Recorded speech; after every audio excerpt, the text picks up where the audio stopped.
సహోదరి సహోదరులందరికీ నా హృదయపూర్వకమైన వందనాలు చెల్లిస్తున్నాను. ఈ సమయంలో నిర్గమకాండం 23వ అధ్యాయం 1వ వచనంలో చదువుకుందాం. లేని వార్తను పుట్టింపకూడదు, అన్యాయపు సాక్ష్యమును పలుకుటకై దుష్టునితో కలియకూడదు. In English, you shall not spread a false report, you shall not join hands with a wicked man to be a malicious witness.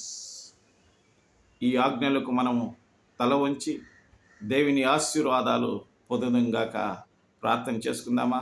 అవును స్వామి, మా జీవితంలో స్వామి లేని వార్తలను పుట్టింపకుండా స్వామి, నాయన మా స్వామి అబద్ధపు సాక్ష్యములు పలకకుండా ప్రభువ మాకు తోడుగా ఉండి మాకు మంచి బుద్ధి, మంచి జ్ఞానము, బలము, శక్తిని అనుగ్రహించమని కూడా ప్రార్థన చేస్తూ, నాయన మమ్మల్ని మా స్వామి మా ప్రభు శోధనలను నెట్టివేసే మా స్వామి దుష్ట సావాసము నుంచి మమ్మల్ని తప్పించి కాపాడమని యేసుక్రీస్తు నామమున ప్రార్థించి వేడుకుంటున్నాము తండ్రి. ఆమేన్.